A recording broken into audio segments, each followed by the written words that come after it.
లఘుకావ్య ప్రక్రియకు శ్రీకారం చుట్టడంలో వారి యొక్క సంకల్పం. ఇందాక రిజిస్ట్రార్ గారు మాట్లాడుతూ 29 పద్యాలు ఉన్నాయి అని చెప్పారు. మరి తారావళి 27 పద్యాలు ఉన్నటువంటిదే సాహితీ లోకంలో అందరికీ మనకి తెలిసినటువంటిదే. మరి ఎందుకన్నారు రిజిస్ట్రార్ గారు? అన్నమాచార్యులు వారు అంటారు, త్రికరణ శుద్ధిగా చేసిన పనులకు దేవుడు మెచ్చును, లోకము మెచ్చును అంటారు. ఈ కార్యం కూడా అలాంటిదే. ఈ పుస్తకంలో ప్రారంభంలో ముందు మాట రాస్తూ మహాసహస్రావధాని అయినటువంటి మేడసాని మోహన్ గారు ఒక పద్యాన్ని రాశారు గురువుగారి గురించి. తర్వాత గురువుగారు తన జీవితంలో ఉన్నటువంటి పలు పార్శ్వాలకు సంబంధించి పుస్తకం చివర అట్టపైన ప్రాచ్య కళాశాల పాఠ్యాంశములు నేర్పి తెలుగుపై అనురక్తి వెలుగ చేసి అనేటువంటి పద్యం.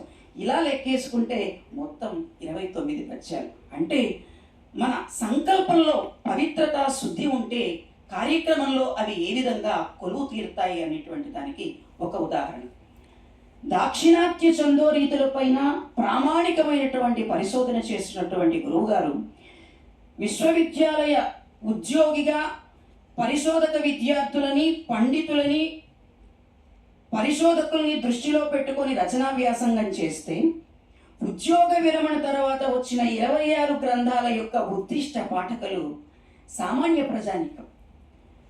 ఏ ప్రజల యొక్క పన్నులతో మనం ప్రభుత్వాల నుంచి జీతాలు తీసుకొని ఉద్యోగాలు చేశామో మన ప్రతిభా పాండిత్యము సమాజానికి మనం అందించాలి అని సమాజం కోసం, సామాన్య పాఠకుల కోసం అలతి పదాలతో చిన్ని పొత్తాలని, పొత్తం చిన్నదైనా కూడా దానిలో ఉండేటువంటి చిత్తం చాలా గొప్పది. మాతృదేవోభవ కావచ్చు, ఆచార్య దేవోభవ కావచ్చు, అనేక పుస్తకాలు. ఇందాక ఆచార్య దామోదర్ నాయుడు గారు చెప్పారు, తాము ఒక్కరే రాయటం కాదు, ఇతరులని కలుపుకొని రాయించటం. సరే, వారితో పాటు ఉద్యోగం చేసినటువంటి పెద్దలను కలుపుకుంటే అదొక రకం. కానీ కొత్త తరానికి మనం అవకాశం కల్పించాలి. తరానికి నిరంతరం అంతరం పెరుగుతున్న సందర్భంలో కొత్త వాళ్ళని చేర్చుకోవాలి. 30-20 సంవత్సరాల మధ్య వారిని కూడా మనం చేర్చుకోవాలి. వాళ్ళకొక ఊతాన్ని, వాళ్ళకొక చేయూతనివ్వాలి అనేటువంటి ఉద్దేశంతో కొత్త తరం వారికి కూడాను అవకాశాలు కల్పించటం. అందులో భాగంగా నాకు కూడా వారి అనేక పుస్తకాల్లో వ్యాసాలు రాసేటువంటి అవకాశం.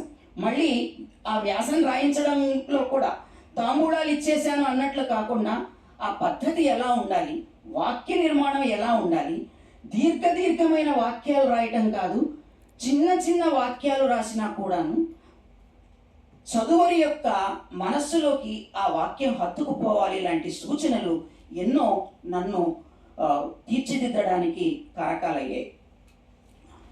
నేరుగా విశ్వవిద్యాలయంలో వారి వద్ద చదువుకోకపోయినా అనేక సాయం సంధ్య వేళల